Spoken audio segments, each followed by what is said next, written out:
Hello friends, नमस्कार। आप सभी को नमस्कार। आप सभी का वेलकम इस क्लास में। You all are welcome to this class. Confirm करेंगे आपका ऑडियो, आपका वीडियो एक्सेसिबल है। Please confirm your audio video is accessible to you. It's okay. So जैसे ही आप कंफर्म करेंगे, I will be able to start the discussion. तो कर दीजिए quickly confirm your audio, your video is okay.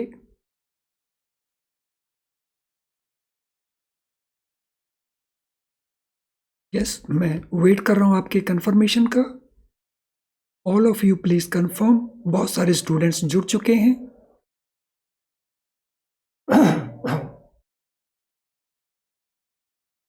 Okay fine, so we can start the discussion.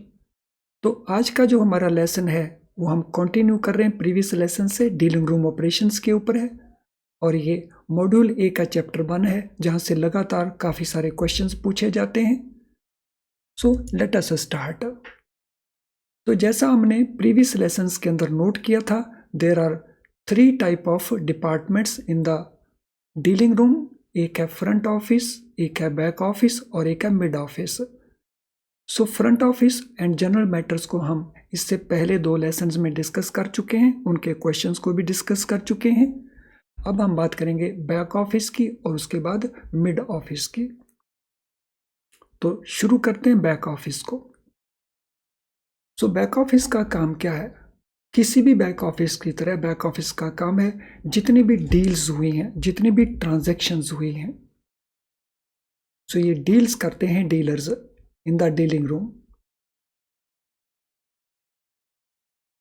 So front office के में सो जितनी भी ट्रांजैक्शंस डीलर्स ने की हैं उनकी प्रोसेसिंग करना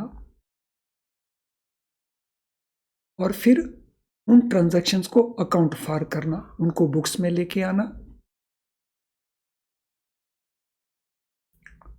और फिर उन सभी ट्रांजैक्शंस की रिकंसिलेशन करना। तो जो रिकंसाइल्ड ट्रांजैक्शंस नहीं है उनकी रिकंसिलेशन करना। तो ये 3 इंपॉर्टेंट काम है। यानी बैक ऑफिस क्या कर रहा है? बैक ऑफिस सो जो फ्रंट ऑफिस है उसको सपोर्ट प्रोवाइड कर रहा है।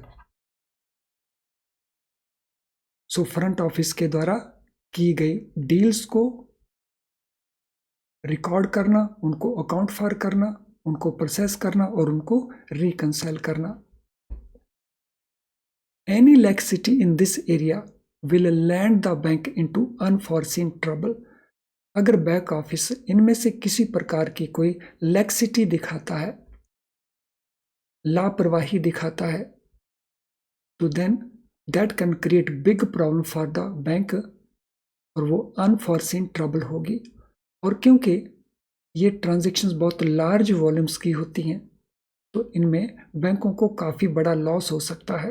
इसीलिए जो बैक ऑफिस में लोग काम कर रहे हैं, so they can not show any type of laxity.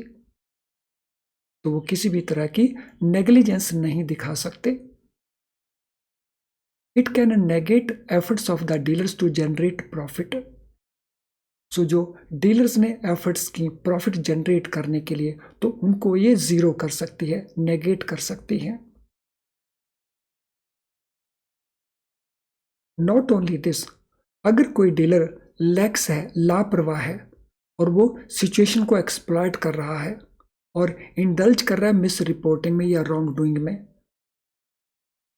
तो that can also be the problem.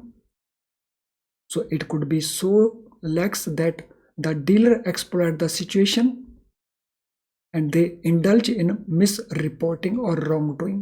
तो वो मिसरिपोर्टिंग कर रहे हो सकते हैं, कोई रॉन्ग डूइंग हो सकती है और वो बैक ऑफिस के नोटिस में नहीं है। तो इसलिए बैक ऑफिस में किसी प्रकार की लैक्सिटी नहीं होनी चाहिए।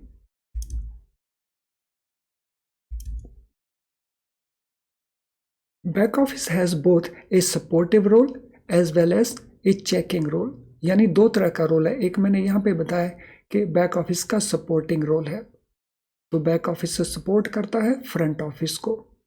एट सेकेंडली, जो फ्रंट ऑफिस ने किया उसको वो चेक भी करता है, क्योंकि प्रोसेसिंग ऑफ डील्स, उनको अकाउंट फार करना, रिकंसाइल करना, ये काम बैक ऑफिस का है। तो दो तरह का रोल इसका आ गया, एक है सपोर्टिव रोल और सेकंड वन है चेक करने का रोल। सो जो डीलिंग रूम की ऑपरेशंस हैं या डीलर्स की ऑपरेशंस हैं। I hope all these aspects are very very clear to all of us. हम सभी को ये सारे एस्पेक्ट एकदम क्लियर हैं।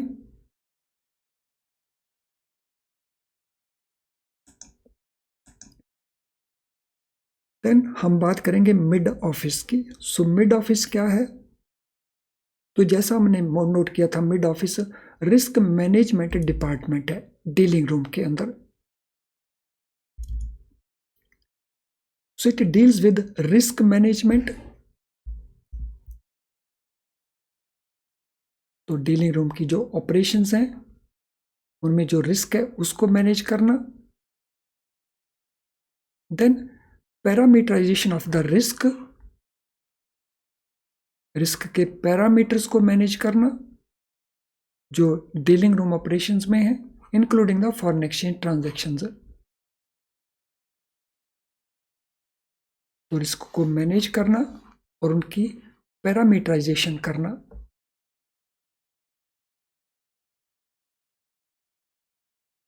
In addition to this, it acts as a check over the risk taken by the dealers.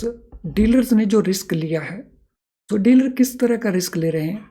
So dealer ने foreign currency purchase की और परचेज करने के बाद इसका जो रेट है फॉरेन करेंसी का, वो रेट डिक्रीज कर गया, तो बैंक को लॉस होने वाला है। इसीलिए अगर डीलर ने फॉरेन करेंसी परचेज किया है तो इसकी कवर एक्सरसाइज, कवर ऑपरेशन भी साथ में होनी चाहिए। तो जो रिस्क मैनेजमेंट डिपार्टमेंट है यानी मिड ऑफिस है, वो इस रिस्क के ऊपर चेक रखता है और उसको सप्लीमेंट भी करता है डीलर को मार्केट इंफॉर्मेशन प्रोवाइड करके। यानी mid office market information collect करता रहता है कि मार्केट का एनवायरनमेंट क्या है, मार्केट में क्या हैपन हो रहा है, और उस इंफॉर्मेशन के बेसिस के ऊपर जो डीलिंग रूम में डीलर्स हैं वो बेटर डिसीजन मेकिंग कर सकते हैं on the basis of this information. So एक है चेक रखना डीलर्स की उन एक्टिविटीज के ऊपर, और सेकेंडली डीलर्स को सप्लीमेंट करना by providing market information, current market information. Mid office is also required to ensure compliance of various guidelines, instructions connected with the treasury operations and is an independent function. तो mid office का ये भी role है कि उसको सुनिश्चित करना है जो भी गाइडलाइंस हैं आरबीआई की या गवर्नमेंट की या फिडाई की या बैंक की इंटरनल इंस्ट्रक्शंस हैं, तो उनका कंप्लायंस करना, तो उनकी कंप्लायंस को इंश्योर करना। This is another important functions of the mid office. So broadly जो mid office है वो रिस्क मैनेजमेंट के साथ जुड़ा हुआ है, जो हमारी ट्रेजरी ऑपरेशंस में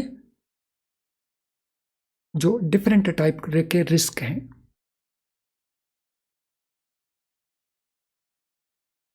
अब हम बात करेंगे रिजर्व बैंक ऑफ इंडिया का uniform standard accounting procedure USAP. So uniform standard accounting procedure, जो डीलिंग रूम की अकाउंटिंग होनी है ट्रांजैक्शंस की, उनके लिए एक स्टैंडर्ड प्रोसीजर है और वो यूनिफॉर्म स्टैंडर्ड प्रोसीजर है। और ये प्रोसीजर जैसा इसका नाम है अकाउंटिंग को रिलेट करता है, accounting with in the dealing room. So with the increasing volume of foreign exchange transactions, RBI approved guidelines of uniform standard accounting procedure for evaluation of foreign exchange profits and losses by authorized dealers issued by FIDI. तो USAP ये procedure किसने issue किया? ये procedure issue किया है foreign exchange dealers association of India में। और इसको अप्रूव किसने किया है? अप्रूव किया है रिजर्व बैंक ऑफ इंडिया ने। और ये अकाउंटिंग प्रोसीजर किसको रिलेट करता है? ये रिलेट करता है जो फॉरेन एक्सचेंज की इवेल्युएशन है, जो हमारे पास इन हैंड फॉरेन एक्सचेंज है, तो उसमें से जो प्रॉफिट होने वाले हैं या लॉसेस होने वाले हैं, तो उनकी अकाउंटिंग को ये एक प्रोसीजर ले करता है। यानी यहाँ पे 3 चीजें इंपॉर्टेंट हो गई। पहला, इन प्रोसीजर्स को इशू कौन करता है? तो इसको इशू करता है फिडाई। सेकंड, इसको अप्रूव कौन करता है? इसको अप्रूव करता है रिजर्व बैंक ऑफ इंडिया। ये हमारा दूसरा पार्ट हो गया। और तीसरा, ये प्रोसीजर किसको रिलेट करते हैं? So valuation of foreign exchange profits and losses को। ये तीसरा पार्ट हो गया। तो अगर हम इसको सेग्रीगेट करके लिख लेंगे तो याद रखने में हमें डिफिकल्टी नहीं आएगी, क्योंकि यहाँ पे सीधा क्वेश्चन बन जाता है। आई होप एवरीथिंग जो अभी तक हमने डिस्कस किया उसको आप अच्छे से फॉलो कर रहे हैं और आपने उसको अच्छे से नोट भी कर लिया है। और अगर ऐसा है तो क्विकली NQ टाइप कर देंगे, नो क्वेश्चन। तो आपने ठीक से अंडरस्टैंड कर लिया और आपने ठीक से नोट कर लिया, तो क्विकली टाइप कर दीजिए NQ, no question.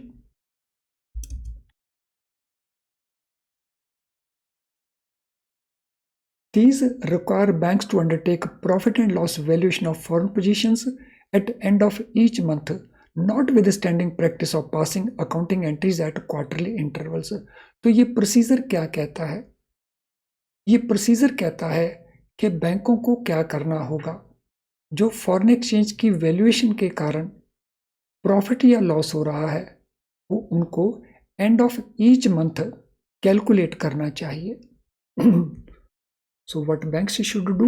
They should undertake profit and loss valuation relating to foreign exchange positions.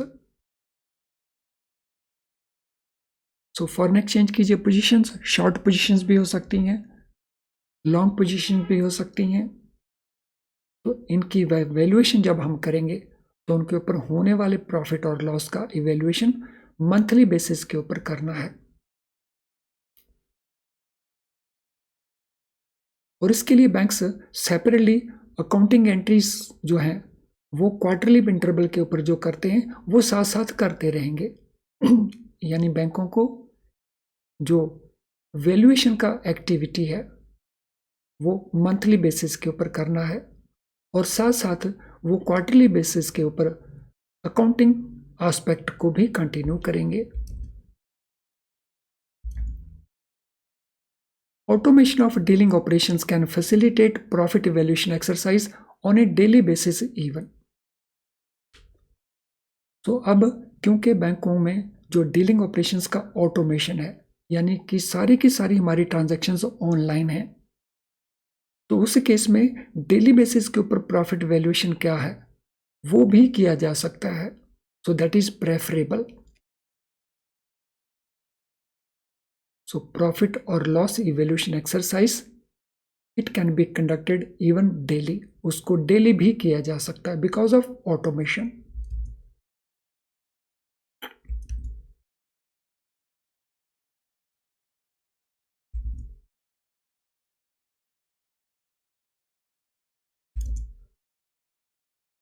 According to present guidelines, each foreign currency position should be reviewed separately.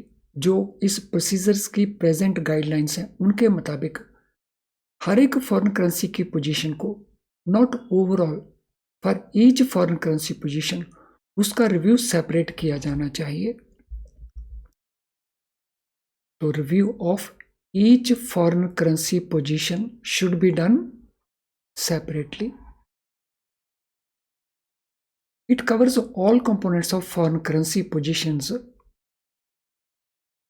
तो इसके जो डिफरेंट कंपोनेंट्स हैं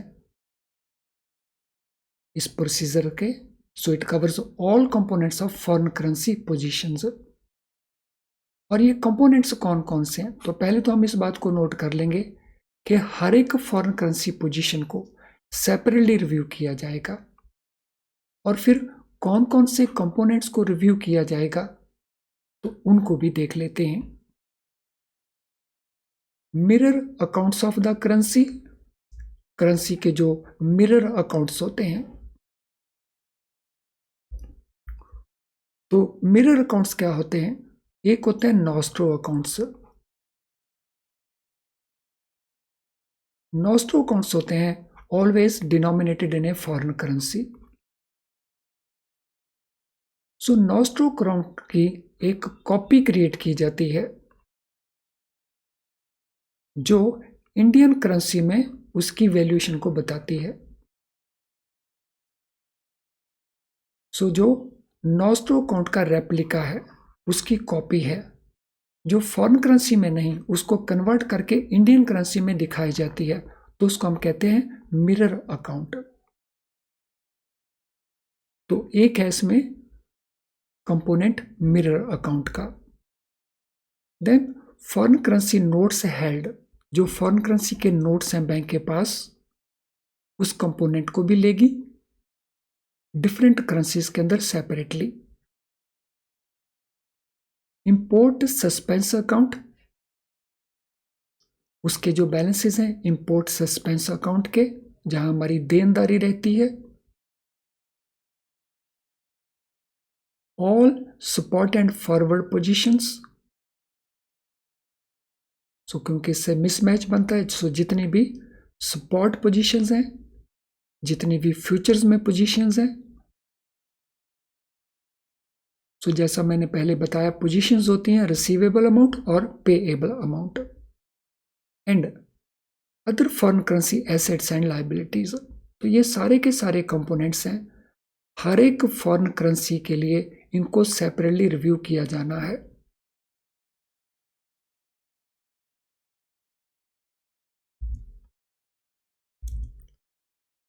FDI advises valuation rates based on ongoing market rates on month end dates।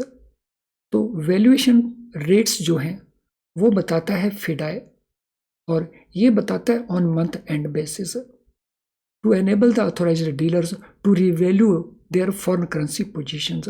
जो foreign currency position को revalue किया जाएगा month and के ऊपर, उसके जो रेट्स हैं वो FDI बताएगा, ताकि सभी बैंक यूनिफॉर्म बेसिस के ऊपर इन रेट्स को अप्लाई करें। तो इस प्रोसीजर के मुताबिक FDI will provide this information के वैल्यूएशन के लिए रेट्स क्या होंगे मंथ एंड के बेसिस के ऊपर, ताकि अथोराइज डीलर अपनी पोजीशंस को, फॉरेन करेंसी पोजीशंस को रीवैल्यू कर सके।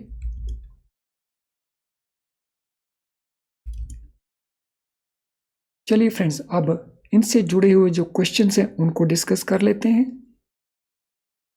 सो क्वेश्चन नंबर 16 तक हम पहले लेसन में डिस्कस कर चुके हैं। अब बाकी बचे हुए क्वेश्चंस हैं, अब उनको डिस्कस करते हैं। Why is an integrated treasury needed? Integrated treasury की जरूरत क्यों रहती है?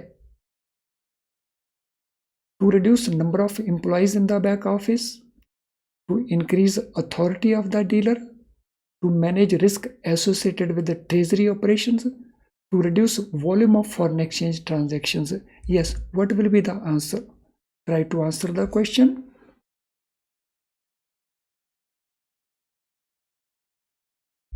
So क्वेश्चन को आंसर करने की कोशिश करिए।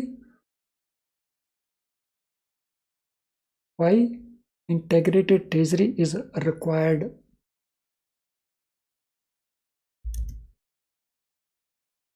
Yes, it is required to manage risk associated with the treasury operations.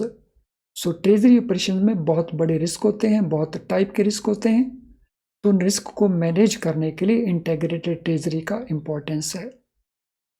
Number 2, what does back office takes care? जो बैक ऑफिस हैं वो किस चीज का ध्यान रखते हैं? Processing of deals and accounts, risk management of dealing room operations, parameterisation of risk, giving market information. तो बैक ऑफिस का रोल क्या रहता है? तो यस, बैक ऑफिस का रोल क्या है? आपकी कॉपी में ऑलरेडी इसके नोट्स लिखे हुए हैं, आप उनको भी रेफर कर सकते हैं, लेकिन आप अपनी मेमोरी से आंसर देंगे दैट इज बेटर। सो सभी स्टूडेंट कोशिश करेंगे आंसर देने की, क्योंकि कुछ स्टूडेंट हैं जो आंसर देते नहीं हैं, तो उनका नुकसान हो रहा है।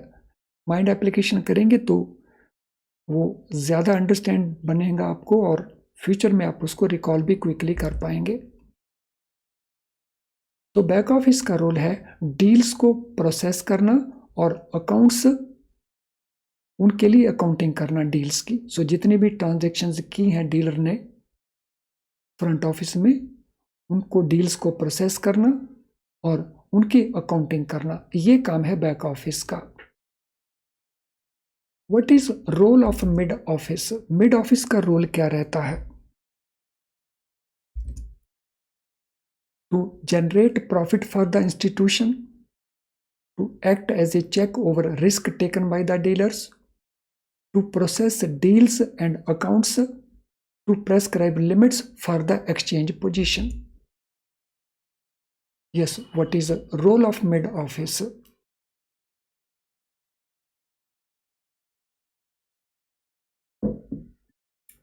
So what will be our answer? What will be role of mid office? Mid office का रोल क्या रहेगा?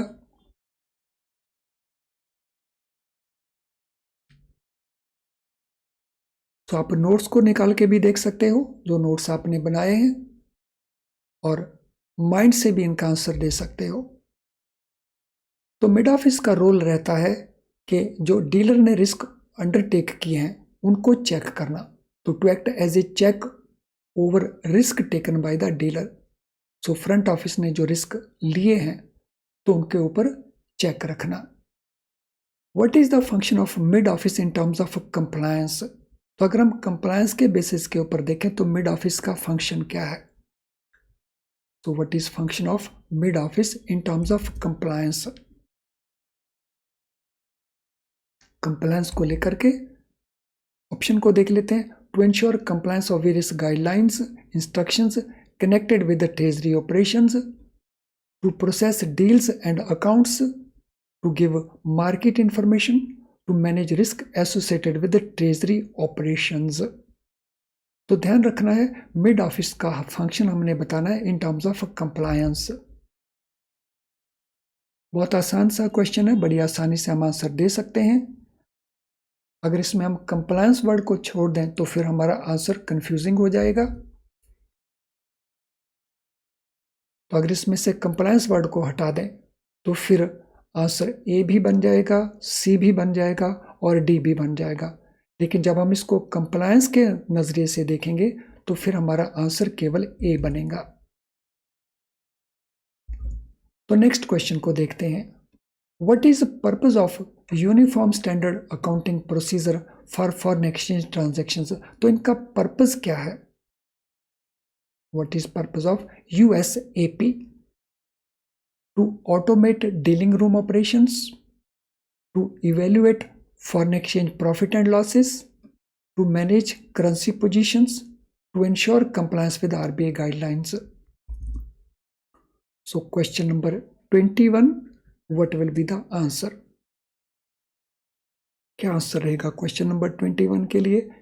ये तो बहुत फ्रेश, हमने थोड़ी देर पहले ही इसको किया था, तो डिफिकल्टी नहीं होनी चाहिए बिल्कुल भी। Yes, all of you should answer. कोशिश करें सभी आंसर देने की। Yes, answer will be to evaluate foreign exchange profit and losses. तो फॉरेन एक्सचेंज प्रॉफिट्स को, लॉसेस को इवेल्युएट करने के लिए ये uniform standard and accounting procedures बनाए गए। According to our guidelines, when should banks undertake profit loss valuation of foreign exchange positions? So जो गाइडलाइंस यूएसएपी की हैं उनके मुताबिक बैंकों को प्रॉफिट एंड लॉस का जो वैल्यूएशन है फॉरेन एक्सचेंज पोजीशंस में, वो किस पीरियोडिसिटी के साथ लेना चाहिए? At end of each month, at end of each quarter, at end of each year, या only when there is significant change in the market conditions? Question number 22।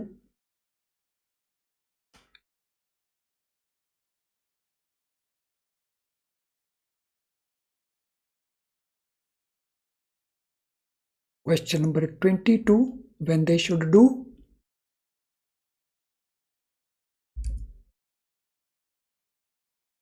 So it should be done at end of each month. हर महीने उनको ये करना है. Question 23, what components of foreign currency position does Uniform Standard Accounting Procedures cover? किस component को ये cover करते हैं ये procedures? Mirror accounts of the currency, foreign currency notes held, import suspense account, या all foreign currency assets and liabilities, या all spot and forward positions, या सारे के सारे ही. सो इसके जो कंपोनेंट्स हैं कौन कौन से हैं? USAP. सो किन किन कंपोनेंट्स को कवर किया जाता है? Question number 23, what will be the answer for question number 23?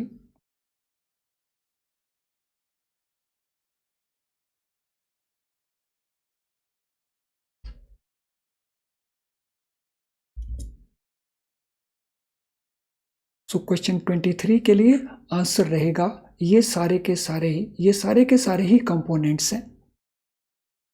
Who issues guidelines for uniform standard accounting procedures? तो इनकी जो गाइडलाइंस हैं कौन इशू करता है? Reserve Bank of India, FIDAI, security exchange board of India, या ministry of finance. So USAP इसको कौन इशू करता है इन गाइडलाइंस को?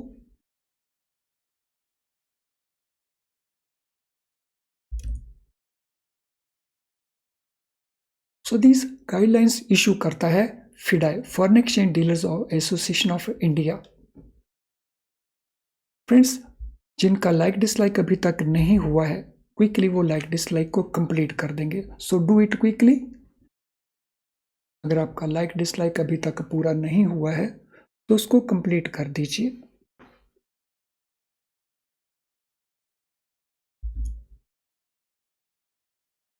So quickly. और इस स्लाइड के ऊपर काफ़ी इंपॉर्टेंट इंफॉर्मेशन है. क्या लाइव क्लासेस पास करने के लिए काफ़ी हैं? उनको लेकर के आपके क्वेश्चंस का आंसर है. और आपको बेस्ट क्वालिटी के वेरी लो प्राइस्ड वीडियोस चाहिए तो उनकी भी जानकारी अवेलेबल है. तो इस जानकारी को भी आप पढ़ सकते हैं और अगर ज़रूरत पड़े तो इसको यूज़ कर सकते हैं. चलिए नेक्स्ट क्वेश्चन के ऊपर चलते हैं. What is the basis for valuation of rates for foreign positions according to FIDAI? So FIDAI के मुताबिक valuation rates foreign exchange positions का बेसिस क्या है? Authorised dealers preference, average market rate over the month, highest market rate over the month, या ongoing market rates on month end dates. तो FIDAI के मुताबिक foreign exchange positions को valuation करने के रेट्स इनमें से कौन से लगता है आपको?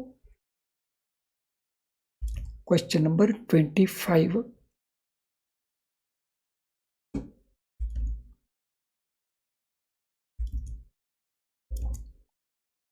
सो किन रेट्स को उनको अडॉप्ट करना होगा? सो फिडाई के मुताबिक ये हैं on going rates on month end basis. Month and के जो रेट्स हैं ऑन गोइंग बेसिस के ऊपर. And last question, what is benefit of automating dealing operations for foreign exchange transactions? Foreign exchange transaction में जो ऑटोमेटिंग है dealing operations का, उसका बेनिफिट क्या है? तो ये हमारे ऑप्शन आंसर्स हैं. To manage currency positions, to evaluate foreign exchange profit and losses, to ensure compliance with RBI guidelines, to facilitate profit evaluation exercise on daily basis. तो what will be the answer? तो क्या answer रहेगा question number 26 के लिए?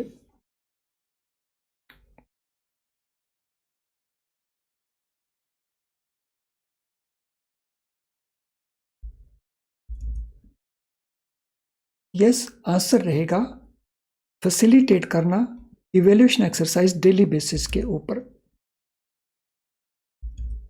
चलिए friends, आज के इस सेशन को वाइंड अप करने से पहले अगर आपके इस सेशन के साथ जुड़े हुए कोई भी क्वेश्चन हैं तो आप उनको कमेंट बॉक्स में टाइप कर सकते हैं.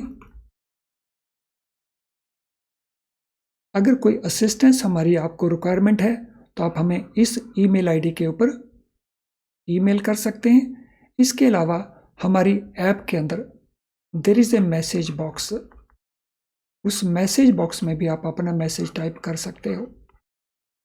तो आपके पास 3 डिफरेंट अवेलेबल हैं। कमेंट बॉक्स आपके पास अवेलेबल है। कमेंट बॉक्स में आपने लेसन से रिलेटेड क्वेश्चंस डाल देने हैं और बाकी आपकी कोई रिक्वायरमेंट है तो हमारी ऐप का मैसेज बॉक्स आपको अवेलेबल है और हमारा ईमेल आईडी भी अवेलेबल है। तो आज की क्लास को मैं यहीं पे वाइंड अप कर रहा हूँ। All the best friends, thank you.